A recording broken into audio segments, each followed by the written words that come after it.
நீங்க தேவையில்லாத கேள்வியெல்லாம் கேட்கக்கூடாது. நாங்க யாரையும் கூப்பிடல. எங்க பொதுச் செயலாளரே சொல்லிட்டாரு, யாரு கூடயும் எந்த நேரத்திலும் நாங்கள் யாரு கூடயும் தொடர்பு கொள்ளவில்லை. இது பத்திரிகைகளாக திராவிட முன்னேற்ற கழகத்தால் இது புனையப்பட்ட ஒரு ஊடகம் செய்தி தான், ஊடக செய்தி. எனவே எந்த காலத்திலையும் கிடையாது.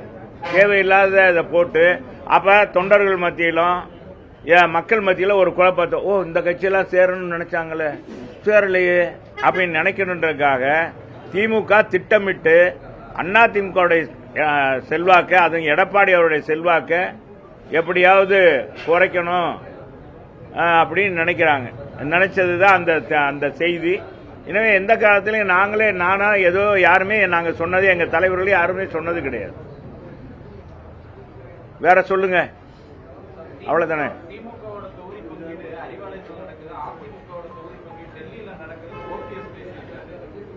ஏங்க நான் ஏற்கனவே செல்லாத நோட்டுன்னு சொல்லிட்டேன். நீங்க அதை பற்றி எல்லாம் பேசக்கூடாது. வேற எது ஏதாச்சும் ஆக்கப்பூர்வமான எதிர்கட்சி திமுக தலைவர் எதுவும் பேசினாரா?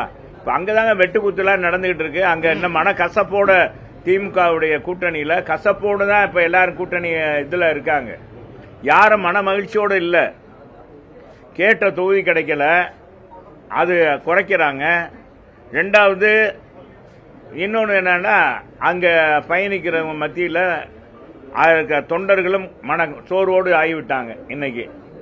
அதனால அந்த கூட்டணியில தான் சலசலப்பு. எங்க கூட்டணியில சலசலப்பு இல்ல. எங்க பொதுச் செயலர் தெளிவுபடுத்திட்டார். எனவே அதை பற்றி நீங்க எந்த இதுவும் கவலையே பட வேண்டாம். ஊடகங்கள் எங்களுக்கான பணியை நாங்க தொண்டர்களுக்கு செஞ்சுக்கிட்டு இருக்கோம். எங்க தொண்டர்களும் மக்களை சந்தித்துக் கொண்டிருக்காங்க. மக்கள் ஏகோபித்த வரவேற்பு கொடுக்கறாங்க எங்களுக்கு. அதனால வெல்ல போவது அண்ணா திராவிட முன்னேற்ற கழகம் தலைமையிலான கூட்டணி தான் என்பதை தெரிவிச்சுக்கிறேன்.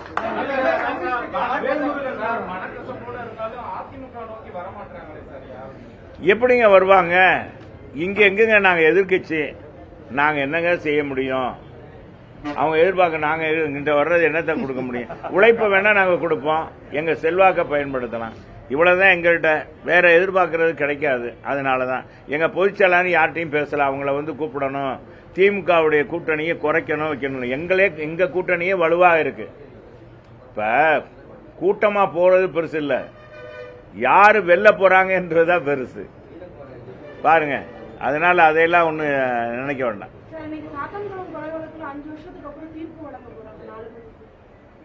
அதெல்லாம் அது வழங்கின பிறகு அதெல்லாம் நீதிமன்றத்தினுடைய இதெல்லாம் நம்ம சொல்ல முடியாது. சொல்லுங்க, 10 தொகுதி அதிமுக வெல்வது உறுதி.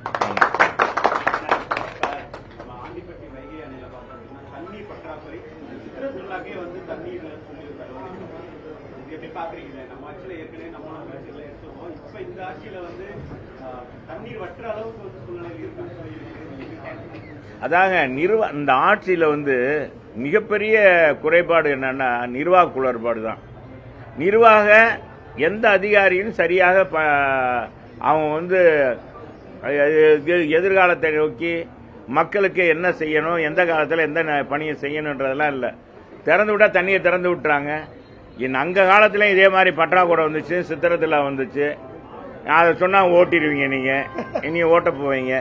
இதே மாதிரி மிகப்பெரிய வறட்சி 17, 18 எல்லாம் மிகப்பெரிய வறட்சி. அண்ணன் பொதுச் செயலாளர் முதலமைச்சர் ஆனவுடனே மதுரை மாவட்டமே பூரா வறட்சி பூமியாகி வறட்சியினால பாதிக்கப்பட்ட விவசாயிகளுக்கெல்லாம் எங்க அண்ணன் இழப்பீடு கொடுத்தார்.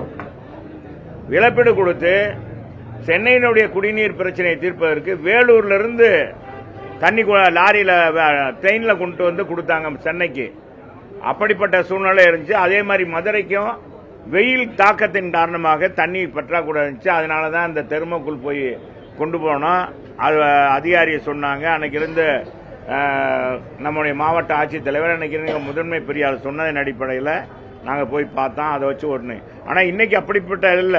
மழை நல்லா பெஞ்சிருக்கு, பருவமழை.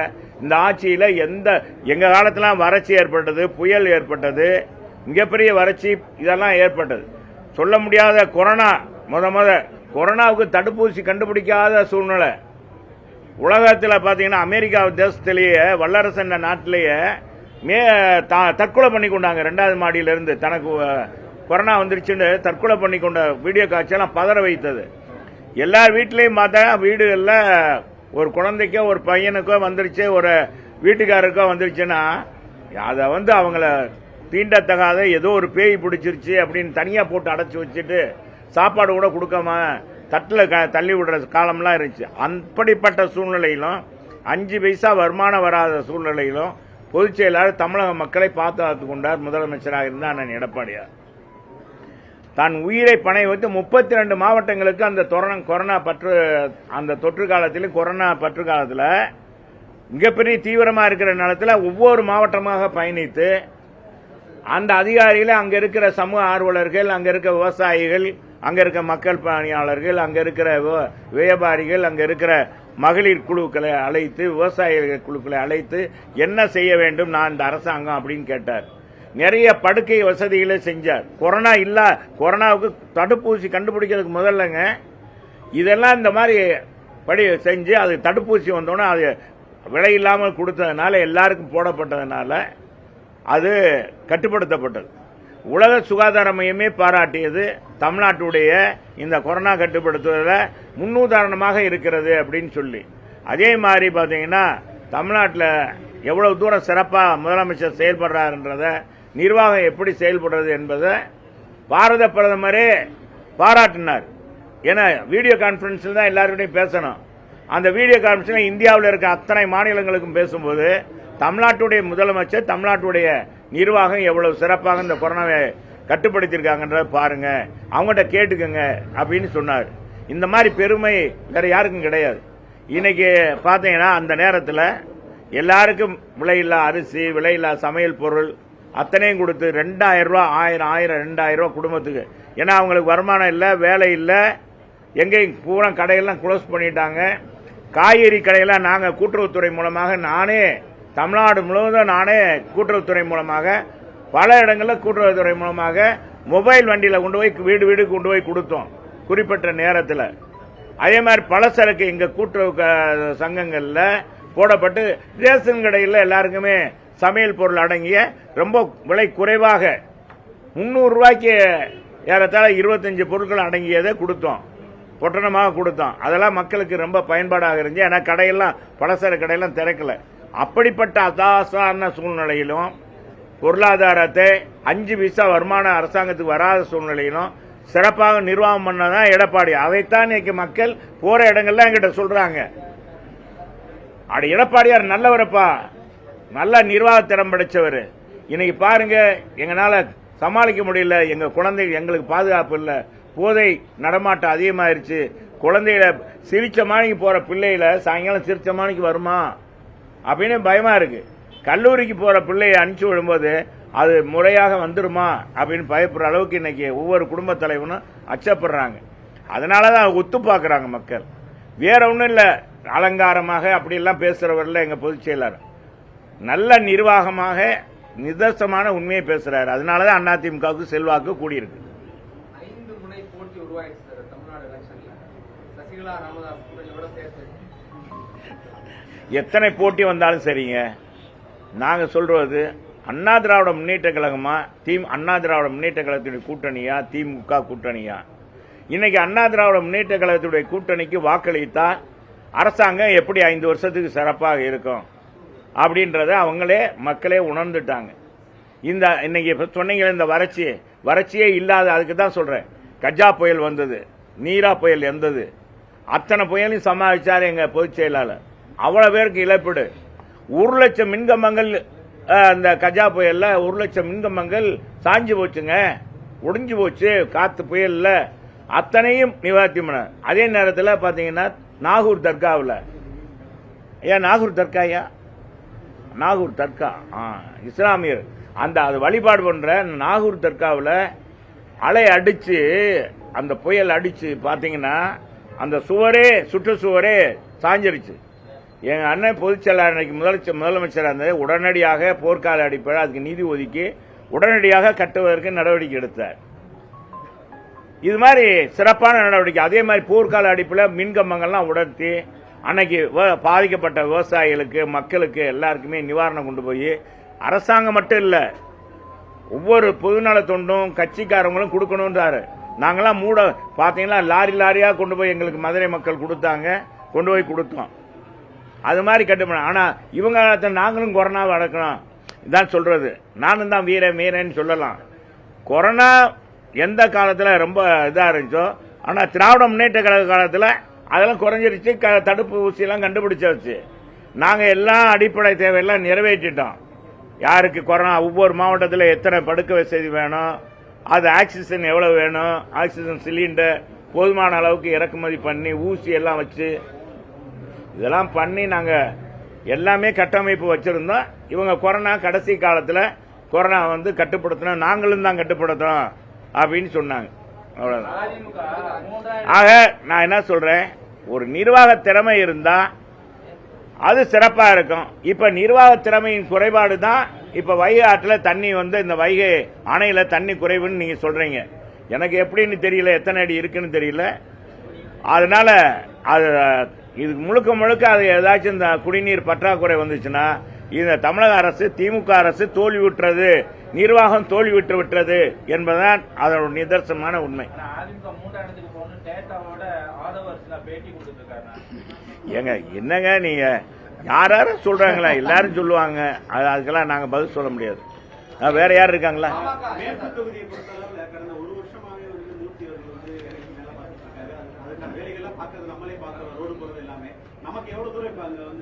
எனக்கு அதிமுக இல்லைங்க.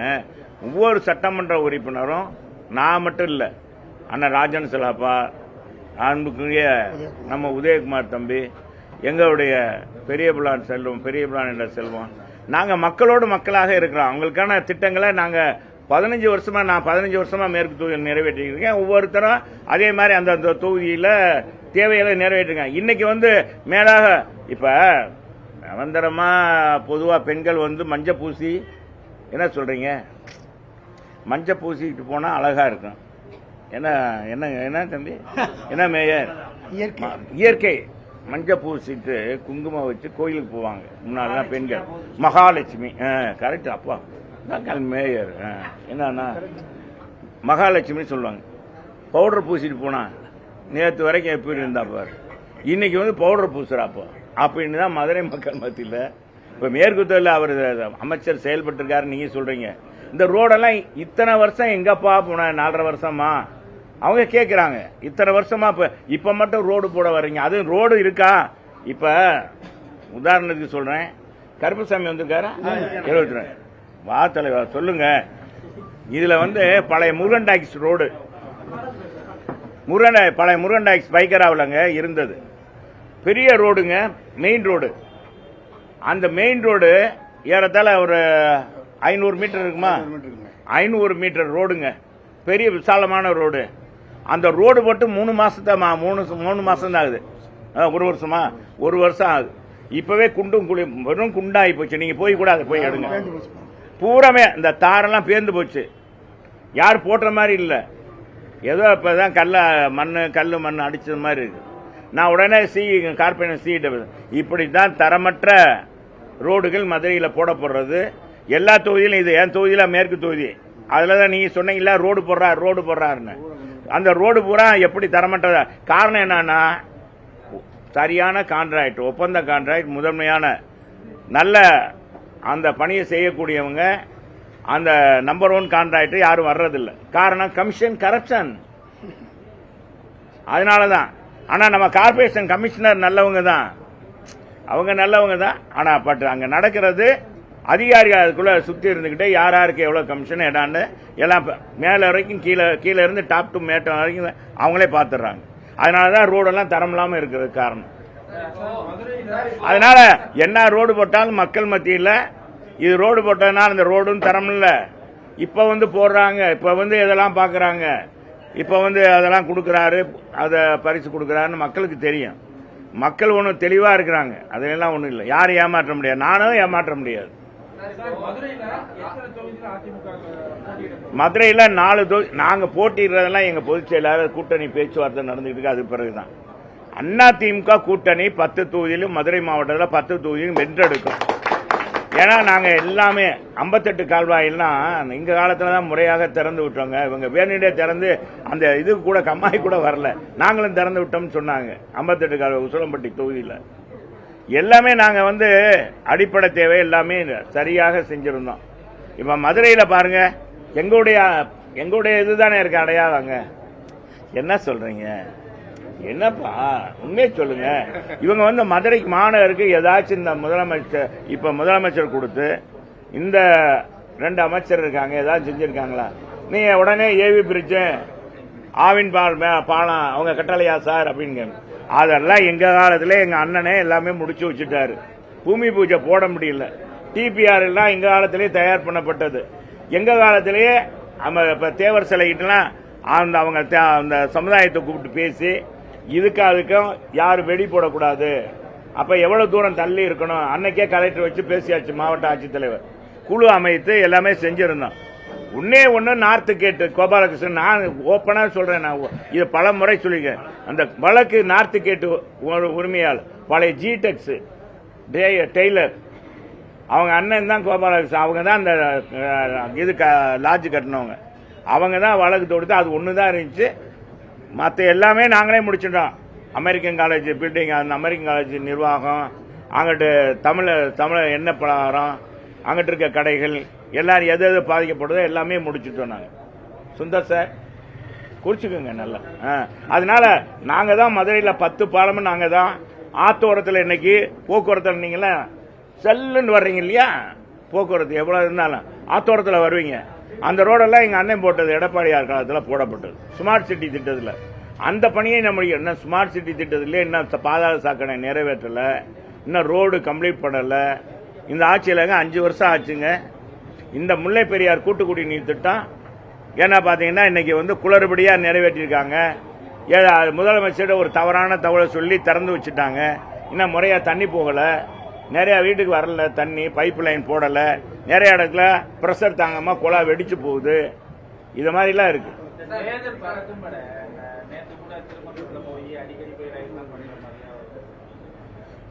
இதெல்லாம் நம்ம அதற்கும் பதில் சொல்லணும். தேர்தல் பணியை அவங்க செய்யறாங்க. தேர்தல் ஏங்க நாங்க வந்து இதுல வந்து நாங்க வந்து கருத்து சொல்லுவோம். இது தேர்தல் ஆணையத்தை பற்றி அது வந்து அவங்க சில பேர் தவறான வழிகாட்டுதல் சொல்லியிருப்பாங்க, போன் பண்ணியிருப்பாங்க, அதனால போயிருப்பாங்க. சில ஆளுங்கட்சியினுடைய தூண்டுதல் அது மாதிரி இருக்கும். ஆளுங்கட்சி சும்மாவே செய்யறாங்க. அப்பா திமுககாரங்க சும்மாவே ஓட்டுவாங்க. இப்ப வந்துருச்சுன்னா அவங்க ஓட்டாம இருப்பாங்களா? அதிகாரி பூரா இப்ப என்ன நினைக்கிறாங்க? திமுக சொல்றது. ஏன்னா திமுக முதல்லயே இந்த இதெல்லாம் போட்டாங்க. அதிகாரிகளாம் திமுக சாதகமான அதிகாரிகளா போட்டிருக்காங்க. நாங்க களை எடுத்துட்டு வர்றோம், எல்லாம் எழுதிட்டு வர்றோம். நாங்க வந்து எல்லாத்தையும் எழுதி கொடுத்து தேர்தல் ஆணையத்துக்கு முறையாக எங்க பொதுச் செயலாளர் மூலமாக யாரெல்லாம் மாத்தணும் அப்படின்னு கொடுக்க போறோம். நான் மற்றதை பத்தி எதுவும் கேட்கறீங்களா? இப்ப வேற எதுவும் பேசுறேன். சரி வாங்க போயிட்டு வாங்க. சரி வாங்க அதெல்லாம் மத்திய அரசு மோர் சாப்பிடுங்க.